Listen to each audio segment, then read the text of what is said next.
National guard সদস্য নিহত। অভিবাসন নীতিতে ট্রাম্পের কঠোরতা আরও বেড়েছে। ওয়াশিংটন ডিসিতে ন্যাশনাল গার্ডের 2 সদস্যের ওপর গুলিবর্ষণের ঘটনায় একজন সদস্য নিহত হওয়ার পর মার্কিন প্রেসিডেন্ট ডোনাল্ড ট্রাম্প তার অভিবাসন নীতিতে ব্যাপক কঠোরতা আরোপের ঘোষণা দিয়েছেন। ঘটনার সঙ্গে সংশ্লিষ্ট ব্যক্তি একজন আফগান নাগরিক বলে শনাক্ত হওয়ার পর নিরাপত্তা ও অভিবাসন সংক্রান্ত বিতর্ক নতুন করে তীব্র হয়ে উঠেছে। ট্রাম্প প্রশাসন এই ঘটনাকে জাতীয় নিরাপত্তার জন্য সরাসরি হুমকি হিসেবে বর্ণনা করে জরুরি ভিত্তিতে অভিবাসন নীতির কাঠামো পুনর্বিবেচনা শুরু করেছে। ঘটনার পরপরই আফগান নাগরিকদের জন্য যুক্তরাষ্ট্রের সব ধরনের অভিবাসন প্রসেসিং সাময়িকভাবে স্থগিত করা হয়। পাশাপাশি উচ্চ ঝুঁকিপূর্ণ বিবেচিত 19টি দেশের ভিসা, গ্রিন কার্ড, আশ্রয় এবং অন্যান্য সকল আবেদন পুনর্মূল্যায়নের নির্দেশ দিয়েছে হোয়াইট হাউস। এর অংশ হিসেবে অতীতে সামান্য নিরাপত্তা যাচাই শেষে অনুমোদন পাওয়া বহু গ্রিন কার্ডও নতুন করে চেক করা হচ্ছে। প্রেসিডেন্ট ট্রাম্প ঘোষণা দিয়েছেন, তৃতীয় বিশ্বের দেশগুলো থেকে অভিবাসন স্থায়ীভাবে বিরতি দেওয়া হবে, যা নীতি পরিবর্তনে বড় ধরনের ইঙ্গিত বহন করে।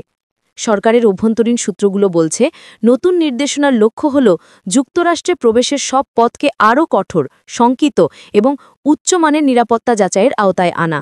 এর মাধ্যমে ভিসা স্ক্রিনিং, ব্যাকগ্রাউন্ড চেক, আশ্রয় যাচাই এবং বৈধ বসবাসের অনুমতি সব ক্ষেত্রেই কঠোরতা বাড়ানো হবে। তবে সমালোচকরা বলছেন, একটি বিচ্ছিন্ন ঘটনার দায় পুরো অভিবাসী সমাজের উপর চাপানো অনৈতিক এবং এটি যুক্তরাষ্ট্রের মানবিক নীতির সঙ্গে অসঙ্গত। মানবাধিকার সংগঠনগুলো উদ্বেগ প্রকাশ করে জানিয়েছে, এই ধরনের ব্ল্যাঙ্কেট নীতি নির্দিষ্ট অঞ্চলকে লক্ষ্য করে বৈষম্যমূলক চিত্র তৈরি করতে পারে। অন্যদিকে ট্রাম্পের সমর্থকরা যুক্তি দিচ্ছেন, বর্তমান অভিবাসন ব্যবস্থা নরম এবং ঝুঁকিপূর্ণ, যা সংস্কার করা জরুরি। তাদের মতে, নিহতের মতো নিরাপত্তা হুমকি রোধে কড়া পদক্ষেপ ছাড়া বিকল্প নেই।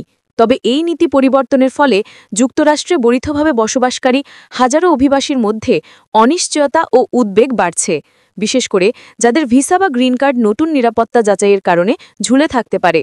ট্রাম্প প্রশাসনের নতুন অভিবাসন কঠোরতা আগামী মাসগুলোতে আরও স্পষ্ট হয়ে উঠবে বলে ধারণা করা হচ্ছে। আদালত, কংগ্রেস এবং অভিবাসন অধিকার সংগঠনগুলোর প্রতিক্রিয়ার ওপর নির্ভর করবে এই নীতি কতটা কার্যকর হবে এবং যুক্তরাষ্ট্রের অভিবাসন কাঠামোতে এটি স্থায়ী পরিবর্তন আনবে কিনা।